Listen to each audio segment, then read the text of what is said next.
दिवाली की पूर्व संध्या पर नए काली मंदिर का उद्घाटन केवल एक धार्मिक समारोह नहीं है, यह समाज में प्रकाश, एकता और संस्कृति की एक नई सुबह की शुरुआत भी है। इस विशेष अवसर पर इंद्रनगर की कृपामय काली मंदिर समिति ने मंदिर का औपचारिक उद्घाटन किया। प्रकाश और अंधकार का शाश्वत संघर्ष, यह प्रतीकात्मक संघर्ष दिवाली और काली पूजा का वातावरण बनाती है। एक ओर दिवाली की लौ अंधकार को दूर भगाने और जीवन में अच्छी ऊर्जा का आवाहन करती है, वहीं दूसरी ओर देवी काली की पूजा बुराई के विनाश और न्याय की स्थापना के प्रतीक के रूप में जानी जाती है। इस पावन बेला में जब किसी नए काली मंदिर का उद्घाटन होता है तो यह एक केवल धार्मिक आयोजन ही नहीं होता, बल्कि सामाजिक जीवन में नई रोशनी का संदेश भी देती है।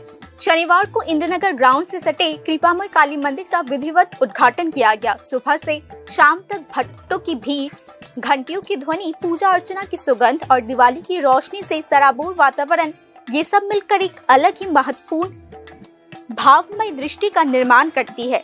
साथ ही इस दिन शक्ति छाया मंदिर का भी स्थापना किया गया। स्थानीय लोगों के सामूहिक प्रयासों से स्थापित कृपामय काली मंदिर कमेटी ने पिछले 40 वर्षों से धार्मिक अनुष्ठानों और मान्यताओं के सिद्धांतों को कायम रखते हुए इस स्थान पर एक पूर्ण मंदिर के स्वरूप को साकार किया है। নমস্কার, আপনারা দেখছেন নিউজ নাও। আমি রয়েছি আপনাদের সাথে মীনাক্ষী। এবার কিন্তু এই মুহূর্তে পৌঁছে গেছি সামনে দীপাবলি উৎসব। আমরা কিন্তু পৌঁছে গেছি কৃপাময়ী কালী মন্দিরে, যেটা ইন্দ্রনগর বাংলার মাঠের সামনে অবস্থিত আছে। এখানে হয়তো আমরা অনেকেই জানি না এই কালী মন্দিরটি রয়েছে। সেই কালী মন্দিরের ইতিহাস আমরা তুলে ধরবো আপনাদের সামনে, এই জন্য আমাদের এখানে আসা। চলুন দেখে নেওয়া যাক ভেতর থেকে মায়ের মন্দির কি হচ্ছে, এখানে কি পুজো অর্চনা নিয়ে আমরা সব কথা বলবো। এখানে আগে এই জায়গাটা একটু আপনার কিনা পরিত্যক্ত একটা জায়গা হিসেবেতে ছিল। ছোট ছোট দু একটা আপনার কালীবাড়ি, একটা কিনা কালী মন্দির এবং এটা শিব মন্দিরও ছিল, কিন্তু সেটা ওই বাঁশের ঘর টরের ছিল, সেটাও কিছুটা ভেঙে টেঙে গেছিল। তারপর থেকে এলাকাবাসীর একটা ছিল, ডিমান্ড ছিল যে আমরা এখানেতে এই জায়গাটাকে একটু ভালোভাবে ব্যবহার করে কিছু একটা করি।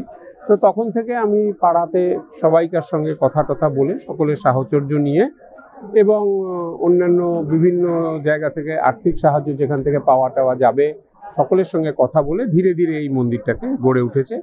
এখন এখানে আমরা আপনারা দেখছেন যে আমরা এখানেতে ত্রিপুরেশ্বরী কালী মন্দিরের একটা প্রতিমা স্থাপন করেছি এবং সেই সঙ্গে আমরা একটা শিবজিরও শিবলিঙ্গ স্থাপন করেছি। এই শিবজিকে প্রতিষ্ঠা করতে গিয়ে আমাদের সঙ্গে জুড়ে গেছেন হর হর মহাদেব সেবা সংস্থান। এনারা বেসিক্যালি আপনার কাশীতে স্থিত, তো কাশী থেকে এনারা ওই শিবলিঙ্গ নিয়ে এসছেন। এটা অত্যন্ত পবিত্র এবং অত্যন্ত আপনার ধর্মীয় আচার আচরণ পূর্ণ করে ওনারা এনেছেন। সেই সঙ্গে এখানেতে যিনি আমাদের গুরুজি মহারাজ যিনি এসছেন এখানেতে, গৌরব মিশ্রজি, উনি হচ্ছেন একজন ধর্মগুরু, উনি এটার দায়িত্ব নিয়ে এসছেন। ওনারা একটা পণ করেছেন যে এন্টায়ার নর্থ ইস্টে 120টা এরকমের শিবজি মূর্তি ওনারা স্থাপন করবেন, শিব মন্দির স্থাপন করবেন। তখন আমরা যখন ওনাদের কাছে বললাম যে আমাদের এখানেও আমরা একটা শিব মন্দির স্থাপন করব, তখন ওনারা খুব সাগ্রহে আসলেন, এসে পুরো ব্যবস্থাটাতে আমাদের সঙ্গে সহযোগিতা করে রাদার ওনাদের আপনার পৌরোহিত্যে এই যে শিবজির প্রতিষ্ঠা এবং সেই সঙ্গে মায়েরও যে মূর্তি প্রতিষ্ঠা, এই যে পর্বটা আজকে বেশ কদিন ধরে হচ্ছে, আজকে হচ্ছে সেটার আপনার মূল পর্ব। গত 2-3 দিন ধরে সকাল সন্ধ্যা সমানে পুজো হয়েছে। আর এখানেতে যে আপনি বললেন যে বেশ কয়েকটা শিবলিঙ্গ দেখতে পাচ্ছেন, একটা তো হচ্ছে যেটা কিনা প্রতিষ্ঠিত হয়েছে ওপরে, যেটা বেদির ওপরে, তার পাশে একটা শিবলিঙ্গ আছে যে শিবজি আগে এখানেতে ছিলেন। যখন এই জায়গাটাকে আবার সংস্কার করার জন্য ভাঙা হলো, তখন সেই শিবজিকে নিয়ে গিয়ে আমরা পার্শ্ববর্তী আমাদের আরেকজন প্রতিবেশীর বাড়িতে ওনার একটা মন্দির আছে, সেই মন্দিরে নিয়ে গিয়ে আমরা রেখেছিলাম। আজকে সকালেতে ঢাক ঢোল পিটিয়ে সমস্তভাবে পূজা অর্চনার মাধ্যমে, ধর্মীয় আচার আচরণের মাধ্যমে शोभायात्रा करे आमरा उनाके निये एसे ओखानेও बसिয়েছি। इस मंदिर में 3 दिनों तक पूर्णतः हिंदू शास्त्र, रीति और रिवाजों के अनुसार चली पूजा में आसपास के क्षेत्र के लोगों ने एकत्रित होकर न केवल देवी के दर्शन किए बल्कि अपनी आत्मबंधना को भी मजबूत किया, जो समाज में सद्भाव, सहयोग और एकता का एक ज्वलंत उदाहरण है। सांस्कृतिक दृष्टि से भी यह आयोजन एक गहरा महत्व रखती है। इस मंदिर के आसपास कला और संस्कृति का उत्सव शुरू हो गया है, जैसे अल्पना चित्रांकन, मूर्तियों में प्राण प्रतिष्ठा, शांतिमय प्रस्तुतियां आदि। इस आयोजन में जहां स्थानीय कलाकारों को अपनी प्रतिभा दिखाने का अवसर मिलता है, वहीं बच्चों और किशोरों में अपनी संस्कृति के प्रति प्रेम भी पैदा होता है। धर्म की छाया में पारंपरिक संस्कृति के विकास की यह पहल समाज को एक अधिक प्रेम बंधन में बांधती है, जिसकी निरंतरता आने वाले दिनों में भी बनी रहेगी। পুজোর সূচিটাতে যেরকম আমাদের এখানে প্রোগ্রাম শুরু হয়েছে আপনার 15 তারিখ থেকে, 15 তারিখেতে আপনার 11টা 12টা থেকে এক প্রস্ত পুজো হয়েছে। সেদিন আমরা এই যে শিবজি যে যাকে মানে কিনা কাশী থেকে নিয়ে আসা হয়েছে, ওনাকে আসলে প্রথমে আমরা বরণ করেছি। তো সেদিনকে এই বরণ পর্বটা হয়েছে। বরণ পর্ব এসে ওনাকে এখানে রেখে কিছুটা পুজো টুজো করে আবার আমাদেরই কারুর বাড়িতে নিয়ে গিয়ে ওনাকে রাখা হয়েছিল। আজকে সকালে তারপরে এরপরেও তো 15 তারিখেতে বিকেলবেলাতেও পুজো হয়েছে, 16 তারিখেতেও দুবেলা এরকম হয়েছে। বিকেলের দিকটাতে সন্ধ্যা আরতির হয়, আর যে দিনের বেলাতেও এক প্রস্ত পুজো মানে কিনা হয়েছে।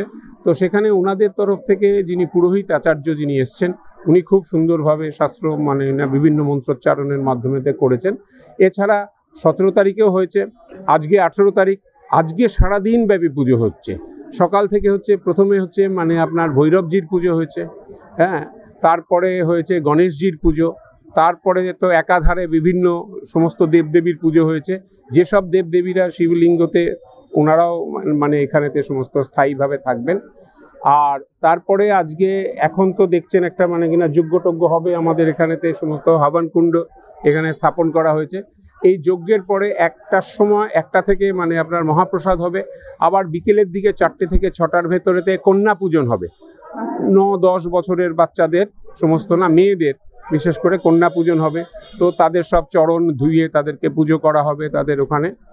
আর তারপরে সন্ধ্যের সময় এক প্রস্ত বিরাট করে আরতি হবে। এই আরতির পরে আবার রাত্রির বেলা 10টার সময় হবে মানে আপনার শয়ন আরতি।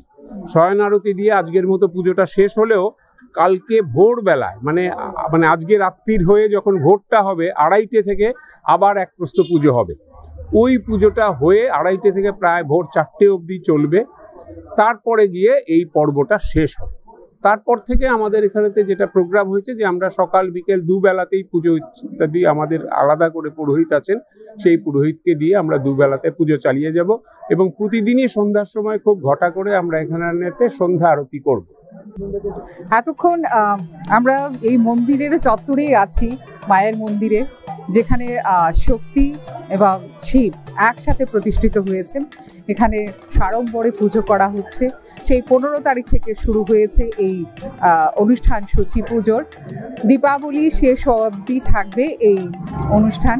आध्यात्मिक दृष्टि से इस काली मंदिर का उद्घाटन भी विशेष महत्व रखती है। देवी काली की पूजा का अर्थ केवल दुष्शक्तियों की विनाश नहीं है, बल्कि हिंदू धर्म ग्रंथों के अनुसार मातृशक्ति की आराधना में अपनी भय, अज्ञान और अंधकार से प्रकाश में ज्ञान के मार्ग पर चलने का संदेश भी दिया गया है। इस बार दिवाली की प्रकाश के साथ यह आध्यात्मिक संदेश यहाँ तक अनूठा समाज स्थापित करेगा, जहाँ धर्म, संस्कृति और मानवता एक साथ जुड़ेंगे। इस प्रकार दिवाली की पूर्व संध्या पर इस काली मंदिर का उद्घाटन एक और जहाँ धार्मिक मान्यताओं का नवीनीकरण कर सकती है, वहीं दूसरी ओर समाज में एक सांस्कृतिक पुनर्जागरण का स्वरूप भी है। जिस प्रकार अंधकार पर प्रकाश की विजय शाश्वत है, ऐसे कार्यक्रम हमें याद दिलाते हैं कि मानवता का प्रकाश सबसे बड़ा है, जिसका सबसे बड़ा भय हमारी पारंपरिक परंपरा है।